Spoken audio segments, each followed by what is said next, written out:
रसिक हो नमस्कार. मनस्पर्शी साहित्य परिवार आयोजित एक पान कवितेचे विशेष कविता रसग्रहण उपक्रमात मी कवयित्री सौ रेणुका धनंजय मार्डीकर, राहणार औसा, जिल्हा लातूर, मनःपूर्वक स्वागत करते. आज मी जी कविता घेणार आहे अर्थातच हे भावगीत आहे. सांज ये गोकुळी. गीतकार कवी आहेत सुधीर मोघे. आपणा सर्वांना सुपरिचित असलेले हे गीत सांज ये गोकुळी. आपण आधी भावगीत पाहूयात.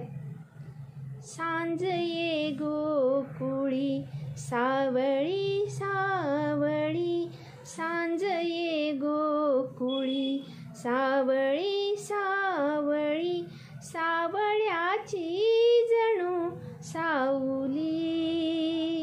सांज ये गोकुळी सावळी सावळी, सांज ये गोकुळी सावळी सावळी. धूळ उडवीत गाई निघाल्या, धूळ उडवीत गाई निघाल्या, श्याम रंगात वाटा बुडाल्या. परतती त्या सवे पाखरांचे थवे, परतती त्या सवे पाखरांचे थवे, पैल घंटा घुमे राऊळी. सांज ये गोकुळी सावळी सावळी, सांज ये गोकुळी सावळी सावळी. पर्वतांची दिसे दूर रांग, पर्वतांची दिसे दूर रांग, काजळाची जणू दाट रेघ, होई डोहातले चांदणे सावळे, होई डोहातले चांदणे सावळे, भोवती सावळ्या चाहुली. सांज ये गोकुळी सावळी सावळी, सांज ये गोकुळी सावळी सावळी. माऊली सांज अंधार पान्हा, विश्व सारे जणू होय कान्हा.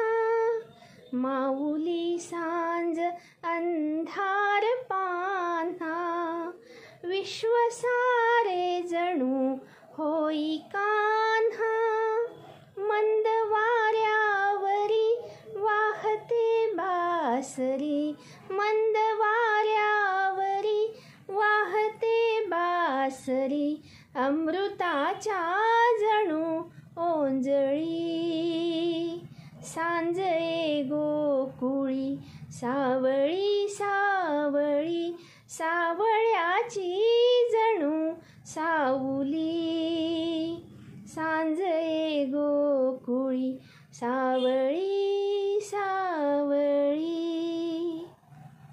सांज ये गोकुळी सावळी सावळी हे वजीर या चित्रपटातील गीत कवी सुधीर मोघे यांच्या सिद्धहस्त लेखणीतून उतरलं आहे. त्यातील ओळी अतिशय सोप्या पण सुंदर भाषेत शब्दबद्ध केलेल्या आहेत. प्रस्थापित गीतापेक्षा खूपच आगळीवेगळी असलेली या गाण्याची चाल प्रतिभाशाली संगीतकार श्रीधर फडकेंनी संगीतबद्ध केली आहे. या गाण्याला अर्थातच आशा भोसलेंचा स्वरसाज लाभल्याने ते अधिकच उत्कट आणि श्रवणीय झालं आहे. आपण सुधीर मोघेंबद्दल पाहूयात. एक प्रख्यात कवी, गीतकार, संगीतकार असलेल्या सुधीर मोघेंचा जन्म किर्लोस्करवाडी, पुणे येथे 8 फेब्रुवारी 1939 साली झाला. 15 मार्च 2014ला त्यांचा मृत्यू झाला. हा त्यांचा कालखंड. मूळ कवी पण काव्य, गीत, चित्रपट गीत लेखन, ललित लेखन, पटकथा, संवाद लेखन, सुगम गायन, संगीत दिग्दर्शन, रंगमंचीय आविष्करण आणि दिग्दर्शन या माध्यमातून रंगभूमी, आकाशवाणी, दूरदर्शन, अक्षर प्रकाशन इत्यादी क्षेत्रात सुधीर मोघेंचा संचार होता. विमुक्ता या चित्रपटाद्वारे ते दिग्दर्शक बनणार होते, पण चित्रपटाच्या शूटिंग आधीच ते निवर्तले. सुधीर मोघे एक उत्कृष्ट निवेदक होते. त्यांची स्वतःची अशी एक निवेदनाची स्टाईल होती. स्वतः जातिवंत कवी असल्याने कधी स्वतःची कविता तर कधी एखाद्या नामवंत कवीची कविता वापरून ते प्रत्येक गाण्याची अप्रतिम काव्यातून ओळख करून द्यायचे. सुधीर मोघेंचे कविता संग्रह आत्मरंग, गाण्याची वही, पक्ष्यांचे ठसे याच्या 3 आवृत्ती निघाल्या, लय अनेक आवृत्ती निघाल्या, शब्दधून, स्वतंत्रते भगवती इत्यादी 6 काव्यसंग्रह त्यांचे प्रकाशित झाले. अनुबंध, कविता सखी, गाणारी वाट, निरांकुशाची रोजनिशी इत्यादी साहित्य. 50हून अधिक चित्रपटाचे गीतलेखन पैकी राजा शिवछत्रपती, आत्मविश्वास, एक डाव भूताचा, कळत नकळत, चौकट राजा, जानकी, लक्ष्मीची पावलं, चोराच्या मनात चांदणे इत्यादी अनेक चित्रपटांना त्यांनी गीतं दिली. अनेक भावगीतांपैकी एक सांज ये गोकुळी हे त्यांचं भावगीत.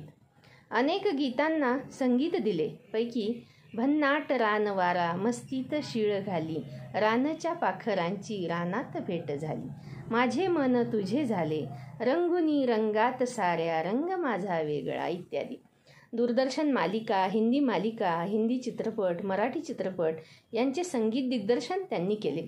रंगमंचावरील काही कार्यक्रम, आपली आवड, कविता पानोपानी, गप्पांच्या गोष्टी, नक्षत्रांचे देणे, मंत्रलेल्या चैत्रबनात, माडगुळ्याची गदिमा, मी विश्वाचा इत्यादी. अनेक पुरस्कारांनी त्यांना सन्मानित करण्यात आले. पैकी महाराष्ट्र राज्य पुरस्कार, सर्वोत्कृष्ट गीतकार पुरस्कार, नाट्य अभिनेते श्रीकांत मोघे हे त्यांचे थोरले बंधू. कवितेची उत्तम जाण असणाऱ्या आणि कवितेलाच आपला प्राण मानणाऱ्या सुधीर मोघे यांचे शब्द माध्यमावरचे प्रेम नितांत होते. त्याचा प्रत्यय त्यांच्या शब्दांना नसते दुःख, शब्दांना सुखही नसते, ते वाहतात जे ओझे, ते तुमचे माझे असते या त्यांच्या शब्दातून सहज येतो. सांज ये गोकुळी, सांज ये गोकुळी, सावळी सावळी, सावळ्याची जणू सावली. संध्याकाळ, सांज या कल्पनेकडे मोघे किती वेगळ्या भूमिकेतून पाहतात. हळूहळू दाटत चाललेल्या अंधारालाच सावळेपणा बहाल करतात. मुळात कृष्णडोह आणि सावळेपणा ही चिरंतनाची रूपे मानली जातात. धूळ उडवीत गायी निघाल्या, श्याम रंगात वाटा बुडाल्या, परतती त्या सवे पाखरांचे थवे, पैल घंटा घुमेरा ओळी, सांज ये गोकुळी, सावळी सावळी. सांज वेळ झाली की अंधारून येतं. सगळ्या सावल्या सावळ्या होत जातात. संध्याकाळ होत होत रात्रीकडे झुकू लागते. हे या गीतातील वर्णन प्रत्यक्ष आपल्या डोळ्यासमोरून सरकत जाते. ही जादू सुधीर मोघे यांच्या शब्दांनी घडवली आहे.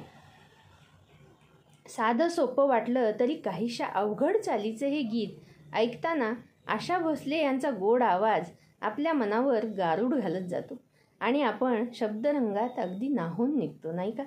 सांज वेळेला सावळ्या कृष्णाच्या सावलीची सुंदर उपमा दिली आहे. रानात चरायला गेलेल्या वासराच्या ओढीने धूळ उडवीत भराभर घराकडे चाललेल्या गायी, सावळ्या श्यामरंगात बुडालेले रस्ते, किलबिलाट करत आकाशातून घरट्याकडे उडत जाणारे पाखरांचे थवे, दूर कुठेतरी मंदिरात घुमणारा घंटानाद. किती जिवंत वर्णन आहे संध्याकाळचं.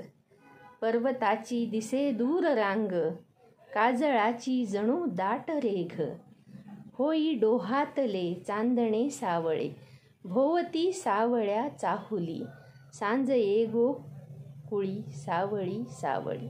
दूर काळोखात गडद काजळाच्या रेघासारखी दिसणारी पर्वतांची रांग, डोहात पडलेलं सावळं चांदणं.